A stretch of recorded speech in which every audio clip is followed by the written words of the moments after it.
Does consciousness originate in the brain? What do near-death experiences tell us, if anything, about the afterlife?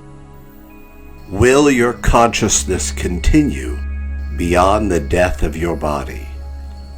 Hi, my name is Jeff Coe, and my partner and I have been thinking about the nature of consciousness and the possibility of life after death for more than 30 years. Research on the subject of near-death experiences is presently being conducted in research institutes all around the world. And some of these studies have been ongoing for decades. In fact, I was surprised to learn that there's a Department of Near-Death Studies at the University of Virginia right here in my hometown of Charlottesville. Over 200 published studies have been featured in journals as prestigious as The Lancet. My research partner and I will provide more data and research links to these publications in the description of this video below. Last year, I was talking with a friend, and I mentioned that I thought that the evidence for life after death is actually overwhelming. But she is a scientific materialist and balked at the idea of life after death, and I'm sure she's not the only person who would feel this way. What do you think happens when we die? Nothing. Do you think we're just dead, lights out? Yep. So my partner and I are making this video to summarize the current level of scientific research being done in this field. Specifically, we will touch on what the current science is saying around the question of what is and isn't the origin of the human mind. Does consciousness originate in the brain?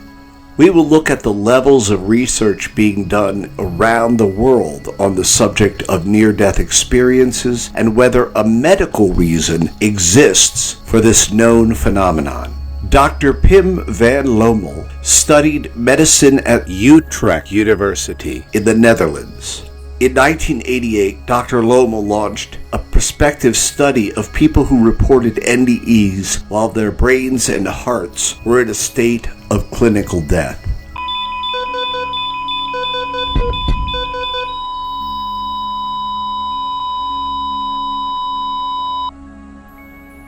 His study included 10 Dutch hospitals and 344 survivors of complete cardiac failure. This large prospective study was eventually published in the medical journal Lancet in 2001. Then, in 2007, Dr. Lommel published his seminal work, Consciousness Beyond Life, The Science of Near-Death Experience. According to Dr. van Lommel, all of his patients experienced a state of enhanced consciousness during their NDE experience, where, by all accounts, the brain was no longer in a working or functional state. In other words, clinically dead. This enhanced state included clear thought, clear emotion, and memories that remained vivid for many years after the event. No modern explanation that assumes that the brain creates the mind can explain this conscious state. If the brain creates consciousness, then there should be no awareness when the cells of the brain are no longer functioning or interacting with each other. And it would be one thing if we were talking about one or two cases of this type. But we're talking about a study that involves 344 people who all entered a state of cardiac arrest and had a brain that was clinically brain dead, or simply offline for a measurable span of time. Due to advances in brain scanning technology, Dr. Lommel's research found that the enhanced experience continued during a period when the circuitry of the brain had ceased to function. So according to Dr. Lommel, consciousness cannot be considered a local brain effect. The brain facilitates the mind but does not create or produce it.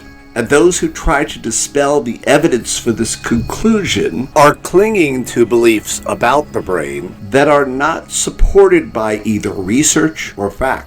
Another extensive researcher in this field, Dr. Jeffrey Long, established the Near-Death Experience Research Foundation in 1998, in part to allow people to submit their own near-death experiences online. Back in 2021, there was a billionaire by name of Robert Bigelow, and he had a huge contest where he was seeking an essay, 25,000 words, that had the best scientific evidence for survival of consciousness, or if you will, life after death.